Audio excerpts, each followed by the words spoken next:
Walter Block joins the show once again. In case you need a reminder, he teaches economics at the University of Loyola. Walter, welcome to the show. How are you? Thanks for having me. It's always a pleasure. Yes, the pleasure is all mine. As promised in our last discussion, we'll be discussing the privatization of roads and highways, which is incidentally the title of one of his books. So, yes, yes, that's the cover right there.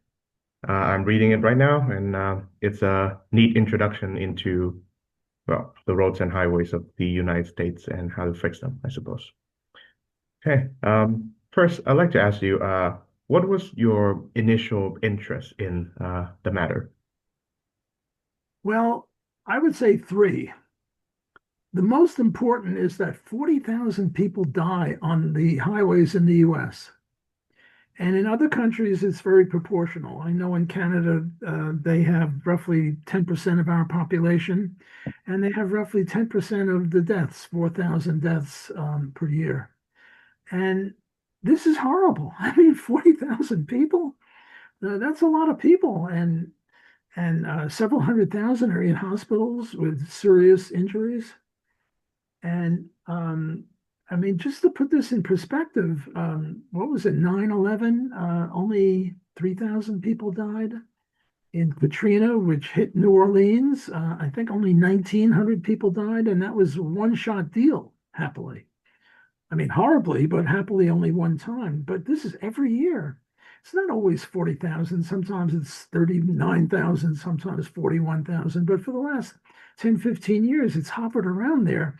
And that is just stupendously horrible. I don't know how to say it even more strongly. And yet no one talks about it. It's like death and taxes. I mean, none of us get out of this alive. We're all going to die, I presume. Um, but but hopefully, we'll have a natural death and live to 95 or 105 or something like that, and that would be the ideal, and not be killed in our youth or in middle age or whatever. It's just a horrible thing, and I suppose I should stop going on and on about this, but that really was a big motivation. Mhm. So, what do you The believe? second, Yeah, go ahead. yeah. What do you believe caused this astronomically high death rate? Well, let me get to my other two motivations to answer your question first. My second motivation is traffic congestion. I used to live in New York City, and we had the Long Island Expressway, which was the longest parking lot in the world because it's 100 miles east and west, and it's just bumper to bumper the whole way. And in every major city. Now I'm in New Orleans. I spend my summers in Vancouver, Canada, and the traffic congestion is just horrendous. I mean, you sit there twiddling your thumbs, and um, we're not producing anything. We're impoverished by it because very productive people are sitting there.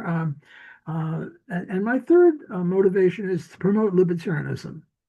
Because one of the criticisms of libertarianism is, oh, well, without the government, who would build the roads? Who would manage the roads? And the answer is private enterprise.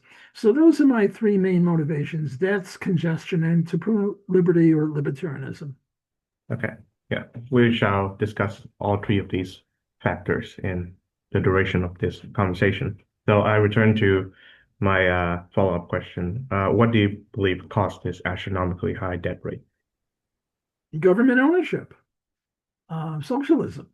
We have road socialism. I mean, if the government takes over the steel mill, it's steel socialism. If the government takes over healthcare, it's the medical socialism. If they take over making shirts, you and I have a shirt, and now the government is making a shirt. Well, that's socialism. And if we know anything about socialism, we know that it doesn't work too well. The most obvious dramatic cases are East and West Germany, North and South Korea. In Germany, the East and the West Germans have the same culture, the same history, the same language, the same IQ, the same everything. And then, due to an act of war, they were cut in half. And now one went in one system and the other went in the other system. The same with North and South Korea. same culture, language, ability, everything. Very rarely do you have in economics a controlled experiment. I don't say these were controlled experiments, but they were close. And yet the results were astounding. East Germany was a basket case, as was North Korea and South Korea and West Germany. They weren't perfectly laissez-faire capitalism, but they were pretty good, and they were very prosperous. Well, it's the same thing with roads and highways. Government ownership is the problem. Uh, in the U.S., on major highways, the minimum speed is 40 miles an hour. The maximum speed is 70 miles an hour. Is that good? Well, we don't know. But maybe it should be 50 and 80 or 40 and 60 or who knows what it should be. And the only way to find out is if you have a road and I have a road and Joe Blow has a road and different people have different highways and we try different things. And now your road is very good, and you brag that the death rate on your road is very low, and on my road is very high. Well, you're going to steal customers from me, and I'm going to emulate you. And that's why we have pretty good shirts and pretty good, I don't know what, books and pretty good cough drops and pretty good most things because of competition. If I can make a better paper clip than you, well, that's why paper clips are pretty good because we had competition. If we had a monopoly government paper clip, the paper clips would be lousy, probably. I'm making these up as I go along, but it's the principle that we don't have experiments. We can't learn because all the rules are made in Washington, D.C. And if we had privatization, different people would try different things and we'd learn from experience. Yes. Now, what strikes me about the book is that you're more concerned with the roads being unsafe rather than the drivers being unsafe or the cars, the vehicles being unsafe. You may remember, Ralph Nader in his book "Unsafe at Any Speed." So, why prioritize the safety of roads over the safety of vehicles and drivers? Well, in the case of vehicles, they're getting really safe nowadays. Um, I don't have a new car, but my car is 2 or 3 years old, and it's got stuff that I didn't have in my car from 15 years ago, my last car. And the newer cars are even better. I mean, if you on even on my crappy car, if you switch lanes without signaling, you get a beep. I never had that before. And also, if you're about to hit somebody else, the car starts going berserk to warn you that you're getting too close. And there are all sorts of other safety measures and also cars are competitive. The Chevy and the Ford and the BMW and then I don't know, all sorts of brands, and they compete with each other. So I don't think that it's cars. The cars are very much safer than they were I guess my first car was maybe in 1955 or something like that. They weren't that safe. These cars are much safer. So I don't see the problem with safety. Drival error, okay, there I think is a good point, namely the quality of the drivers. And the government is in charge of that. And they make you take a license exam, and the Department of the DMV, the Department of Motor Vehicles, you have to wait 16 hours every time you go there. And happily, they have private places that'll get you a license. I don't see the problem there is a good one, namely, what do you do about drunken drivers? Well, on my road, if you show up drunk I mean, I'm not gonna, I might find out whether you're drunk before you get into an accident if I'm really good. And I don't think I covered that in the book, so I thank you for this point. And maybe in my next article, we can co-author something on just this. So one way, a super duper way, would be every time you get in your car, and you breathe out, you exhale, I'm going to insist that the car on my road turns off the key, turns off the motor if you're inebriated, and all. So that would be a super duper new kind of a thing. And maybe in 10 or 15 years, the car manufacturers will have that sort of a thing. But if you get into an accident and your blood is either drugged or alcohol driven, on my road, I would be very, very draconian against you, whereas the government isn't as draconian as I would be. So I don't think it's really the car, and I don't think it's really the motorist. I really think it's the government. And let me give you one example. Um, as I said, the minimum speed is 70, 40, the maximum is 70. Would it be better if instead of, and let's take a 3-lane highway, maybe it would be better, maybe it would save more lives if in the right-hand lane you had to do exactly 55, and in the middle lane you had to do exactly 70, or within a mile per hour or so, and in the left lane you had to do 85. Would that be better? I don't know. You don't know. No one's ever tried it. I would love to try that and see.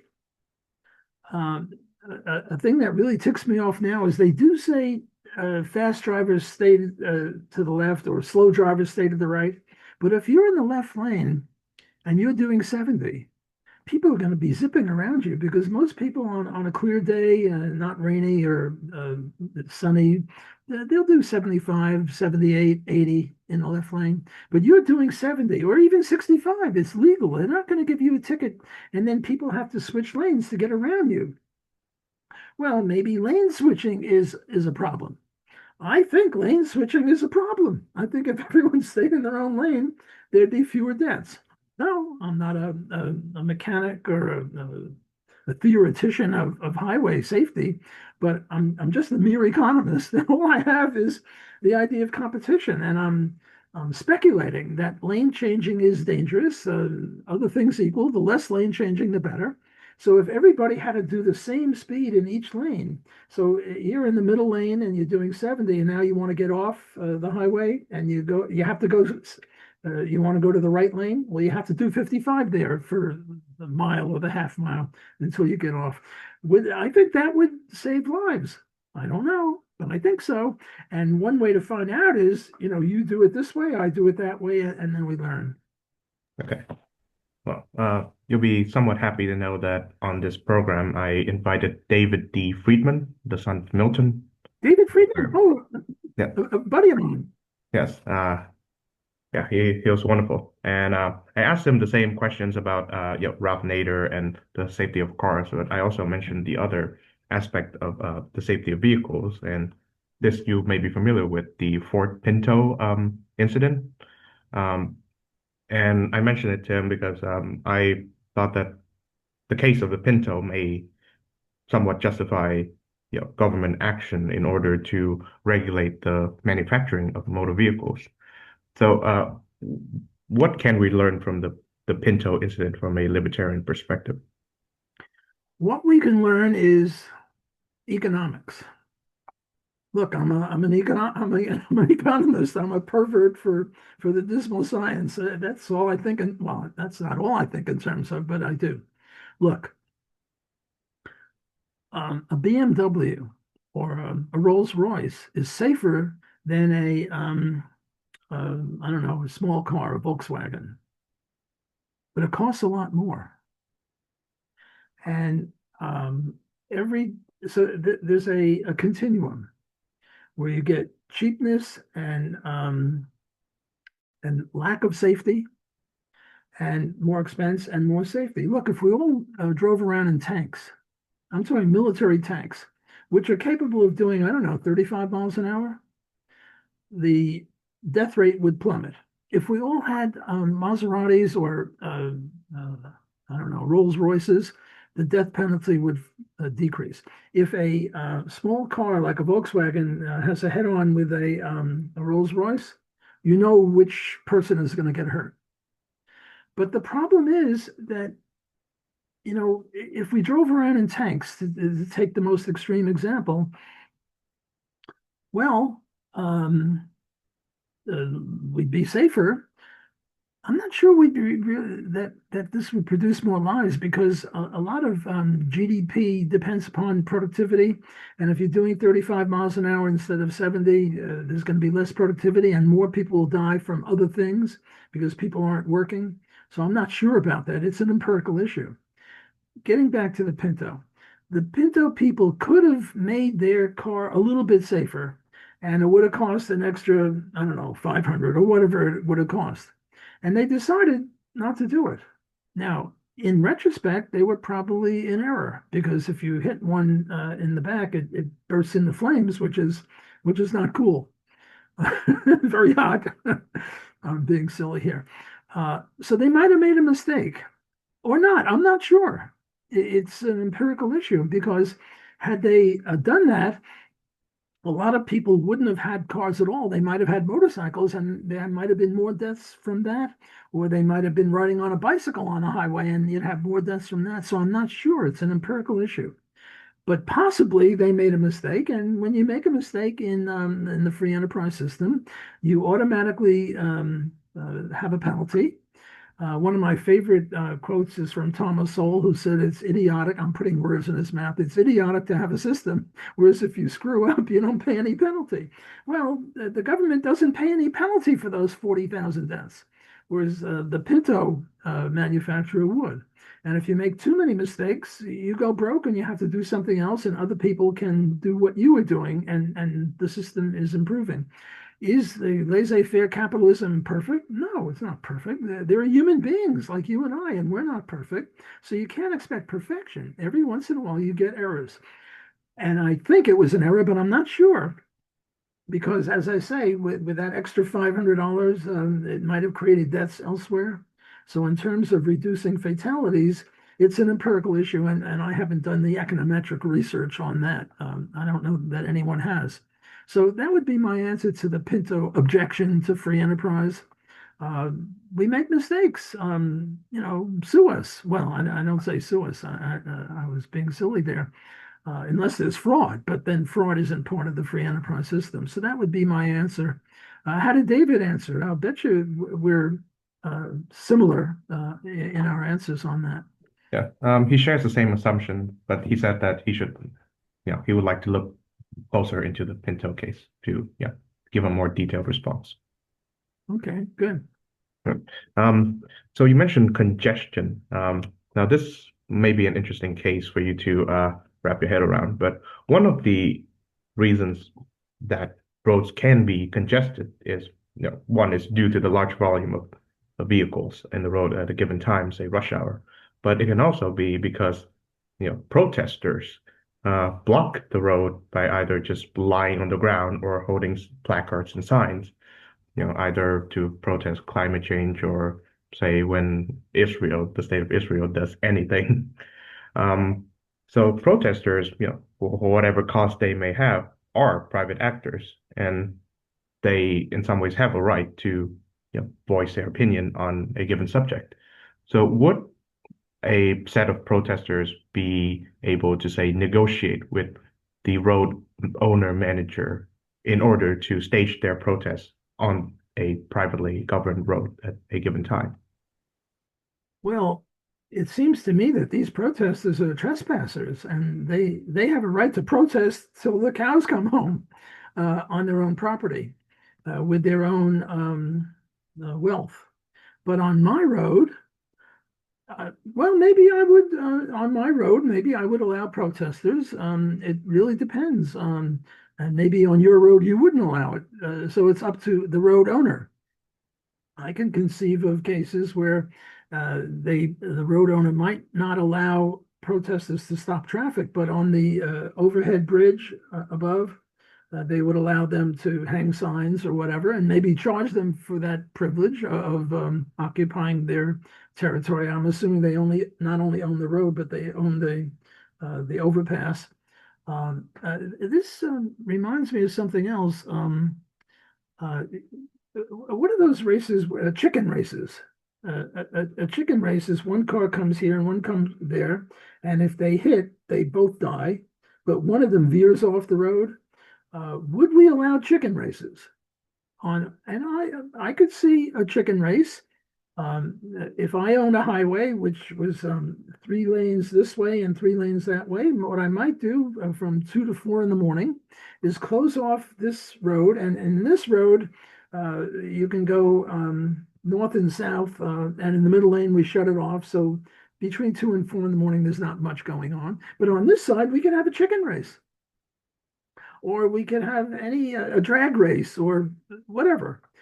So I could see weird kinds of things going on, like a chicken race or a drag race or protesting. And now maybe between 2 and 4 in the morning, when there's not much traffic and all the north and south go on this side of the road, I would allow marches and protests. And I might charge them a fee to get on the road. But if the market wanted that, uh, protest. But the idea that they should protest and stop traffic, well, I doubt that any road owner who's interested in making a profit, that is interested in enduring, is going to allow a protester to stop. But that's an empirical issue. It might be, who knows? I can't predict the future of the market system. It's conceivable that it could occur, but my gut feeling is it would be very, very rare to stop traffic to allow a protester. Yeah. I guess a good solution would be, allow them to do their protestations when the roads are, not heavily traffic, like say between 2 and 4 a.m. or something, when nobody uses the roads or something like that. Yeah, yeah, that would be okay. Whether it's a protest or a chicken race or a drag race or any weird kind of trucks destroying each other. There are places where there's trucks purposely slam into each other, but that's often not on the road usually. And how would private roads, in some ways, permit or not permit the use of public transit? Well, that's a good question. Well, let's take an analogy. I own a hotel. I'm a private owner of a hotel. Will I allow the mayor and the city council to rent a room? Yeah. I don't think that private hotels will tell government entities who want to have a convention in their hotel, well, you can't have it because you're a government. So I don't see why most private owners, I mean, I don't think there should be public, rather government mass transit. I think buses should be privatized too. But if I owned a road and I was intent on earning a profit, not demonstrating on behalf of libertarianism, and you were a bus driver of a government bus, I would charge you a fee. And I don't see why most private owners would not allow that. So just because it's government doesn't mean that, and nor is this a public-private partnership, which I regard as fascism. I don't think I'm now upholding cooperation between government and private. I think, just as we should have church and state separate, we should have government and markets separated. But I think that a public bus would be allowed on most private highways. So I'm guessing by that answer, you oppose all forms of, say, government contracts to private entities. Oh yeah, oh yeah. Well, I mean, as an anarcho-capitalist, of which I am, I don't think there should be any government. But as a limited government libertarian, minarchist or classical liberal of the Milton Friedman type, or Hayek, or Nozick, or people like that, there could be some public-private cooperation because there are some legitimate government roles, sorry, not rules, roles. Armies to protect us from foreign bad guys, police to protect us from local bad guys, and courts to determine who the good guys are and who the bad guys are. And now on the police force, they want uniforms. Well, they don't have to make the uniforms. They can go to a private clothing store and say, look, we want the blue uniforms with gold buttons or whatever it is, and we want a badge. And the government wouldn't have to make the badge or make the clothing or anything like that, or the baton or the gun. The policeman would presumably be armed, and Smith and Wesson would be a private company. So that sort of government contracts would be okay for a limited government classical liberal, not for an anarchist. But that's not what we mean usually when we talk about that. What we're talking about is uh, government building a public housing with private people doing. Well, they shouldn't be doing public housing in the first place. Yeah. I learned about the was it Pruitt-Igoe complex, right? And that is, a failure of the public-private cooperation in terms of housing. Yeah, it was a gigantic housing project, maybe 35 buildings and ranging in height from 6 stories to 40 stories, and they blew it up. And usually you say, well, they weren't terrorists, but they were government, so maybe they were terrorists. Why did they blow it up? Because it became a vertical slum. The elevators weren't working. People were defecating in the halls. There was a lot of crime there. Jane Jacobs had a lot of good insight as to why there'd be so much crime there because there's no eyes on the street because they don't allow any commerce there.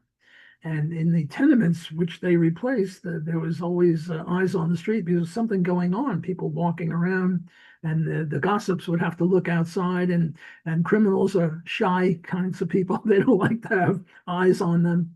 So there's a lot of reasons why public housing failed. Um, Margaret Thatcher was great on privatizing, and what she said was, "I'm going to give each condominium unit or each apartment uh, for $5 to the owner." And then what happened, like in New York City, in Manhattan on the East River Drive, the FDR, there are these gigantic public housing units, and the people there don't belong there because the Manhattan is I don't know, a gigantic creative kind of a thing. And those are very poor people. And in any rational system, they would, if they wanted to be in Manhattan, they would commute from elsewhere. It's sort of like the skiing lodges. Where do the busboys stay? Do they stay right in the middle of the skiing village? No, they commute from 20 miles away because the skiing area is very precious and only very productive people can be there because they charge an arm and a leg to be there. Well, it'd be the same thing in Manhattan. So that's another problem with public housing. So what Margaret Thatcher did is said, okay, poor people, for $10 you can have your apartment, and you can do with it anything you want. And what they would do is sell it because from their point of view, they don't really get any great benefit from being in Manhattan.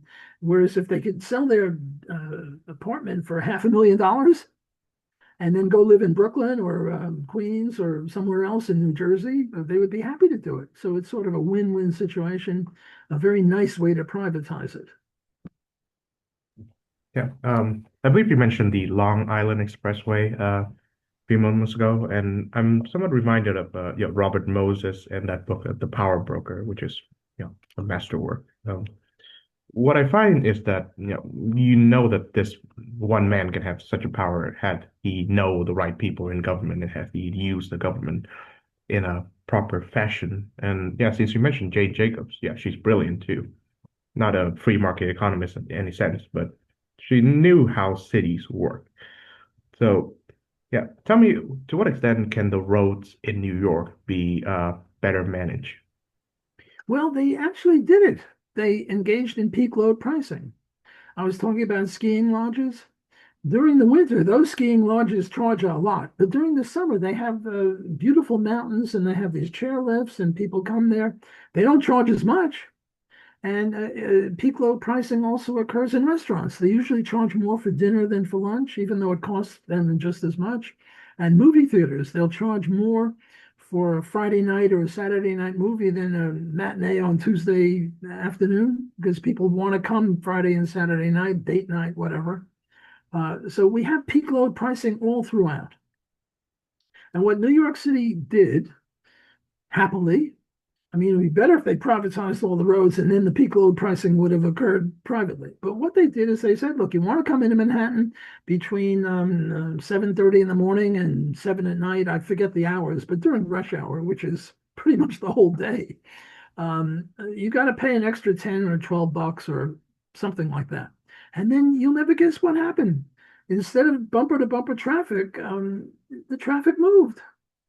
And this was a quasi, demi, semi free enterprise operation on the part of government.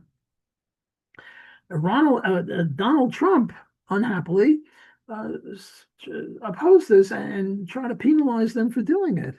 So he's not really a free market guy. He's sort of instinctively free market, not on tariffs, I'll tell you there, but on lowering government and decreasing regulation. But here he was wrong. This was a move in the direction of free enterprise, which we should have welcomed. It didn't go all the way, but a little bit is better than nothing. And now traffic moved, and before that, it was really bumper to bumper all over the place. So should private run roads apply a congestion price, so to speak? Oh, well, I wouldn't say they should, but I predict that they would. The earliest roads were dirt roads, private roads. Earliest private roads. In my research, I went back to the 7th century in England and certainly the colonial period in the United States in the 18th century and in the 17th century. And they had private turnpike roads. And you know what? They would charge based on a wagon, how many horses did you have? The more horses pulling the wagon is heavier, you charge more. How many axles did your wagon have? One axle, a little less than two axles. You know what they even did? They charged based on the width of the wheel. If the wheel was very narrow, think ice skates, they would charge a lot because you'd put ruts in the road. On the other hand, if the wheel was wide, think steamrollers, you would get rid of the ruts and they would charge you less. So yes, I think I predict that most road owners would engage in peak load pricing. And if you wanted to ride between 2 and 4 in the morning, very, very low price, or maybe nothing at all. A lot of supermarkets have parking lots, and they don't charge for that. Usually, sometimes they do because other people park there and then they go off and they don't shop. But so it could be a lost leader at 2 to 4 in the morning. And if you want to ride from 10 p.m. to 2 a.m., well, very little. But if you want to ride during the day, we're going to jack up the price until traffic moves reasonably well. And we'll keep adjusting it so that the traffic moves. And on Saturday and Sunday, we might have different rules than on the weekdays. So the key would be rationality and lack of congestion. And we'd be much more prosperous because a lot of very talented people are just sitting there twiddling their thumbs, waiting in bumper to bumper traffic. Yeah. So this may be a bit reeking of public-private partnership, but what are your thoughts on adopt a highway programs? That's a good one. I really haven't thought about that, but let me think about it now. They do not only have Adopt a Highway project, but they also have Adopt a Park project. Yeah. And people will come in the park and grab refuse and put it in the garbage can. And do you know who objects to that? Who? The city workers. Mm. They say, you're taking away our jobs. It's our job to do that. And by the way, whenever they try to reduce things, what they do is they close all the bathrooms, which makes it impossible to use the park. So adopt a highway thing, I think is okay, but it'll take away the jobs of the people whose job it is to clean the highways, and they will object. And I would say, if we can get it done for free, why should we have those jobs in the first place? Now, it's true you can't rely on them if they're just volunteers, whereas if you hire them, you can rely on them more, except when they're goofing off. And I remember I was trying to figure out how many deaths would there be if all the highways were privatized. Instead of 40,000, I came up with 10,000. Why 10,000? Well, you go 70, 80 miles an hour and people are imperfect. You've got to have some deaths. And Well, where did I get 10,000? Well, what I did is I compared public and private efficiency in other areas. One is the post office, because there we have public and private both working, and we know which one is more efficient. And then I did one on sanitation removal, and I found out that a lot of sanitation workers take a nap. The public ones, the private ones don't take any naps. And I figured out that it was sort of a 3-to-1 ratio. The government was 3 times less efficient than the government. That's how I got from 40,000 to 10,000. Uh, so I think that I now favor adopt a highway and adopt a park thing. And I don't say we should fire all the workers, but we could certainly do with fewer of them because now we have a little extra private. And now this leads to another issue of the bum in the library. Um, should the bum who smells and reeks and is a pain in the neck, should we allow him in the public library? Well, there are some libertarians who say, well, people want to read the book and they can't read the book with him there, so kick him out. And then there are other people who say, well, uh, we don't want public libraries. So let the bums come in, and now we'll have no more private, we'll have no more public libraries. And my answer to this is that it's not a libertarian issue. Rather, it is a strategic issue. What's the best way to promote liberty? And that, as far as I'm concerned, is not deontology. It's not a matter of justice. It's a matter of what's the most efficient way of getting rid of public libraries or of promoting libertarianism. And it's an empirical issue, and I don't know the answer to that, or the answer is not clear as to which way you could better promote liberty.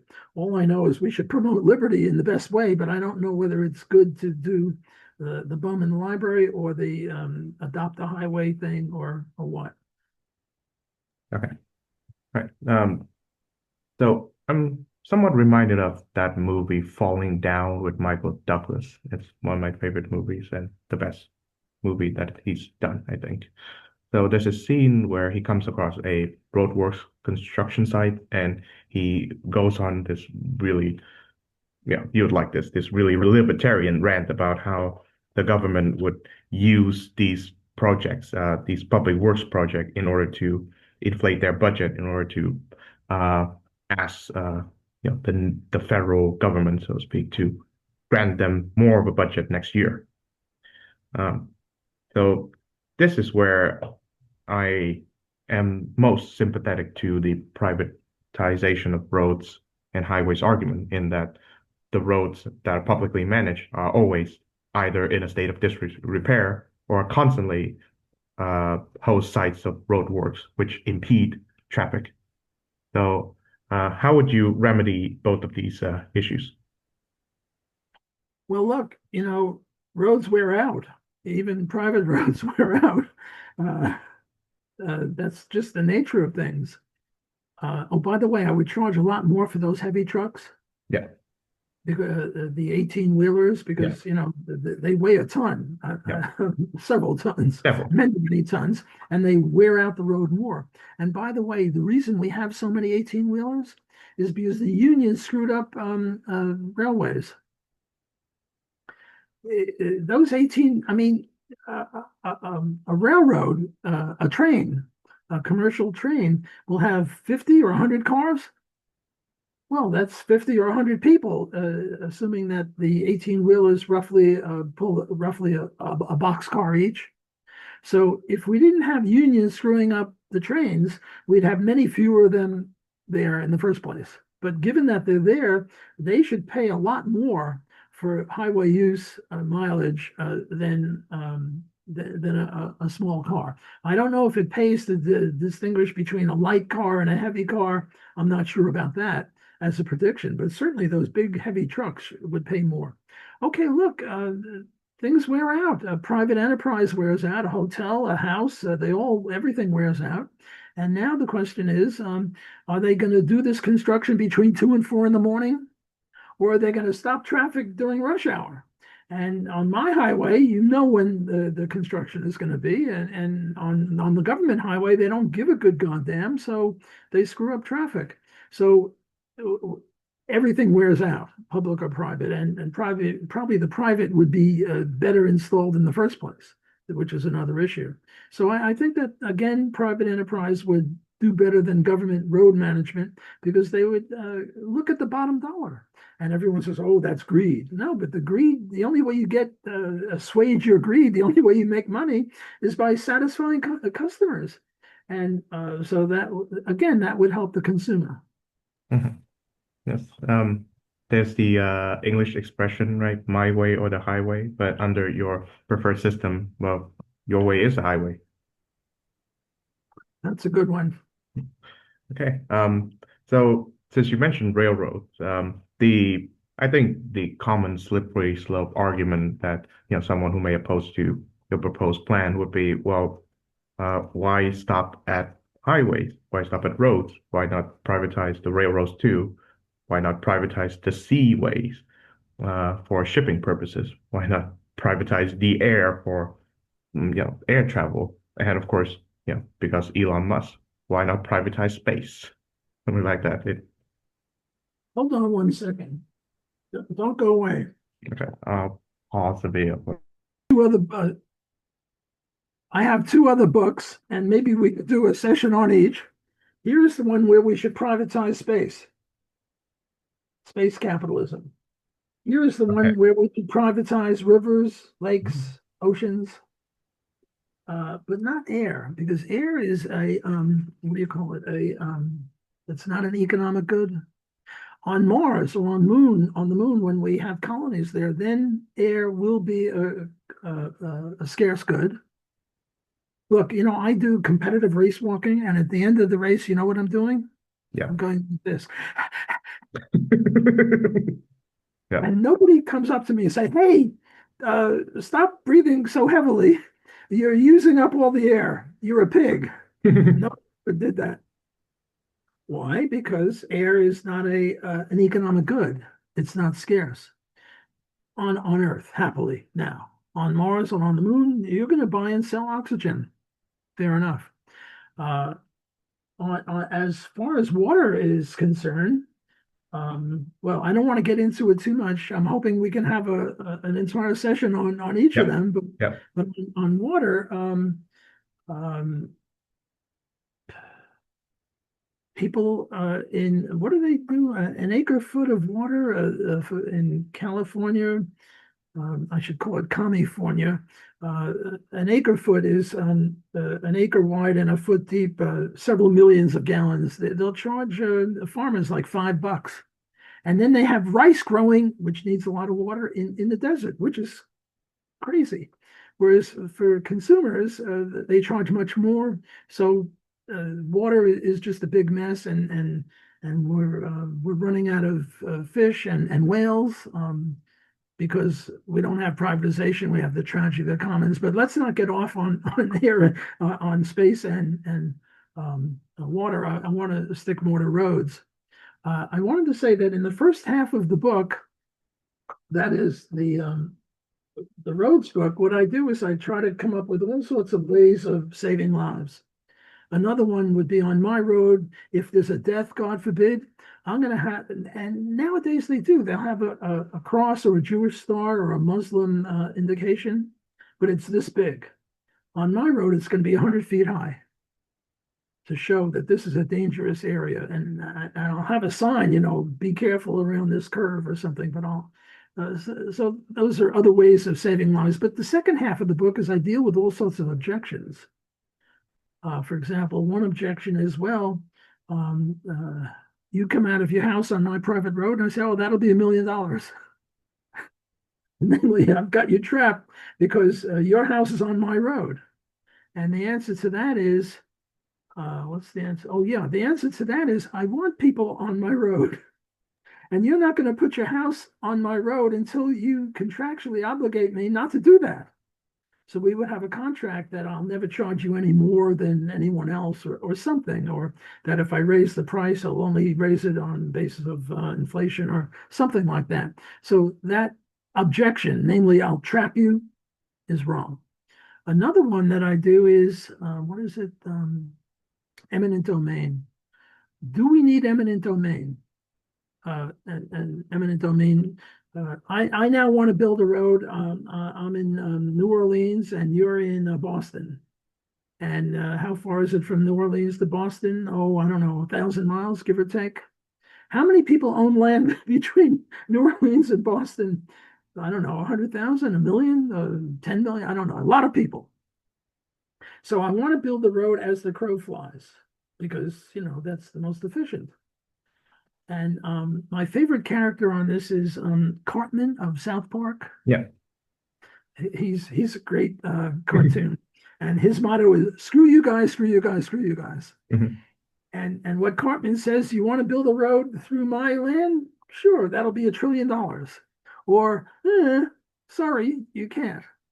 So then instead of building the road as the crow flies, I go a little bit around this way or a little around that way. And then Cartman happens to own land across all of it. And now I can't build the road because Cartman is the holdout. It's called the holdout in economic literature. And what happened is my son and I, from his age, about 14 to 16, we discussed nothing but this. Well, I'm exaggerating here. And what happened at the end of the thing is I wrote it up. He didn't write it at all. And then I was thinking, well, should I make him my co-author? And he said, no, no, no, no one would believe it. And I said, I don't care if people believe it or not. Did we discuss this stuff? Did you make contributions? Yeah, yeah. So he's my co-author. And then Gordon Tullock, a very famous economist, criticized Block and Block, my son and I, and we had a little debate over this. So what's going on here? What's going on here is if Cartman owns enough land so that I can't get through at all, even circuitously, what we're going to do is we're going to build a bridge over his land or a tunnel under his land. And now you have the ad coelum doctrine, ADCOELUM, something like that, ad coelum. And what the ad coelum doctrine says is that if you own a square mile on the surface of the earth, you own up into the heavens and down into the center of the earth, right? You got it? And therefore, I can't build a bridge over his land nor a tunnel under his land because Yep. he owns it all the way down and all the way up. But the ad coelum doctrine is wrong. It's certainly non-libertarian. If the ad coelum doctrine was correct, airfare would stop because people go over Cartman's land in the air and he could charge them, and that would put an end to airfare. And then you get the issue of slant drilling. What's slant drilling? I drill under my house and then under your house to get the oil or the gold or whatever is under your house. And you object on the ground that you own it. But no, you don't own it. You only own what you homestead. And you didn't homestead 1 mile below your land, whereas I went a mile below both of our land, and then I went under you and I grabbed the gold or the oil or whatever it was that was under your house and my house. And I say that slant drilling is justified. Therefore, it is justified to build a bridge over Cartman or a tunnel under him. But now we get more complicated. Now we have to talk about football theory. What's going on with football theory? I think I have it in the book somewhere, but it's almost 500 pages, and I forget whether it's in there or not. What's football theory? Football theory is when you're on your own goal line, it's easy for you to make yardage because you have the whole field ahead of you, right? Whereas when you're on the other guy's goal line, I'm now on your goal line and I'm 3 yards away. I don't have much room to operate. All I've got is 3 yards plus the end zone, which is very small. So what Cartman is going to do is he's going to put sticks up and sticks down, so that if I build a tunnel, his sticks will already be there, and I won't be able to build a tunnel. On the other hand, if I want to build a bridge, he puts sticks up, so that I can't build a bridge. And now, football theory. How big is my football? My football is about 100 feet wide because I've got 6 lanes, each 10 feet wide. That's 60 feet. and then a median of 40 feet. So all I've got to do is get 100 feet through his sticks, either up or down. Whereas he has to defend 20 miles, namely because, well, maybe 40 miles, because I don't have to go as the crow flies. I can go around him a little bit. So I'm going to win the football game because all I have, my football is only 100 feet wide. He's got 20 miles or 40 miles to defend. So that is my answer to the objection that we need eminent domain. We need the government to come into your land and say to Cartman, look, we'll give you fair market value for your land, but we're putting a road right through your land whether you like it or not.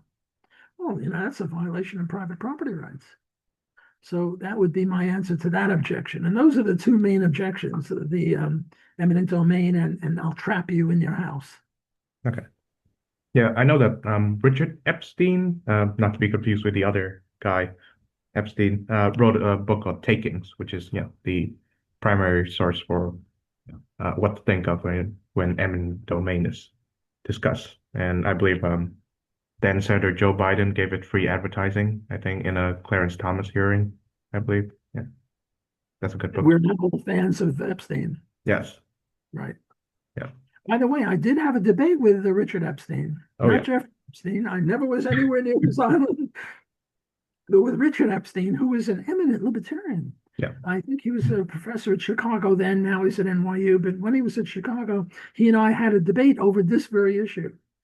And he's one of the brightest people on the planet. And I think I was right, but he did a good job, and we had a good civilized civil debate. Yeah, I believe I have the transcripts of the debate somewhere in my file, so I'll pull it up when at my nearest convenience. Okay.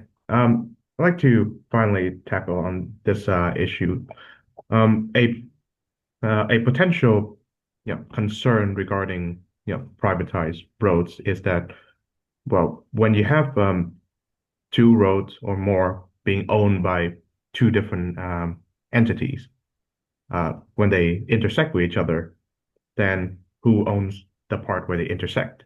And of course, the problem is multiplied when, say, your road crosses over many other roads. Yeah, well, in a city, when you have, zillions of cases of crossings, probably one guy is going to, if we started this way, one guy would own the whole kit and caboodle, and the problem wouldn't arise. On the other hand, let's take limited access highways where it isn't infinite practically, but many cases. Well, we libertarians believe with John Locke, homesteading. Who was there first? So you have a road, and now I want to build a road crossway with you. I can build it under you, or I could build it over you, or I could say, hey, look, building under and building over is expensive. Let me buy from you the right, and we'll put in a traffic light. And since you have more traffic than I do, I'll have a small road, you'll have a big one. 2/3 of the time, you'll have a green light, and 1/3 of the time, I'll have a green light, and I'll pay you. Well, that would be one way of doing that. Another problem that's very similar to the one you mentioned is how you're going to have competition. Because, there are only a few ways to get from New Orleans to Boston. I'm putting you in Boston. You're in Boston. I'm in New Orleans, and there are a few roads, two or three, but we want more competition. Well, you know what I'm going to do? I'm going to build a road right over yours because the ad column doctrine is wrong. You don't own that stuff. But the objection, and I think I've got this in the book as well, then I'll be blocking out your sunlight, or I'll be blocking out your rain. And what I do in my road is I have this sort of plastic, heavy plastic with holes in it so that the rain can come down. I used to drive a motorcycle, and when you get that kind of road, it's very, very iffy. But a car with four wheels, no problem. So I'll build a road right over yours, and then somebody else can build a road right over mine, and we can have three people competing, one right over the other. And there is such a thing like this in Manhattan. where the FDR, in some places, north goes this way and south goes up right above it. So you can have highways one over the other, stacking. So you can have as much competition as you want. So that would be a similar situation to your thing about when roads cross, who gets the traffic light. Yes. Um, so how would you prevent a monopolization of the roads from happening? Well, we just answered that. Right. Yeah. You go right over. Okay. In other words, right now you own the only road from Boston to New Orleans. I'm going to build, and you have a monopoly. Well, it's not really a monopoly. You're a single seller of that. Well, I'll just build one right on top of you, and someone will build on top of me. So the whole monopoly problem, I mean, monopoly is a whole issue, and antitrust law is an issue deserving of another whole hour on. But just very briefly, monopoly used to mean in England and France, when the Duke of London fought the good battle against Paris, the king would give him a monopoly of candles in London, which doesn't mean you can't build kind of candles in London or sell them there, but you have to get my permission because I have the monopoly. That's what a monopoly is, that if you do something uh, against it, you go to jail because you're violating the monopoly right. On the other hand, you call IBM a monopoly because at one time they were the only sellers of computers? No. Somebody else could compete with them. Bill Gates competed with them. He didn't go to jail. So you have to be careful with the issue of monopoly. But what you're really getting at is I'll have the only road from here to there. No, you build right over them, and that solves that problem very easily. Okay. I think that about concludes our discussion on privatizing roads and highways. Thank you very much, Walter Block, for joining the program. Always good to be with you. Thanks for having me again.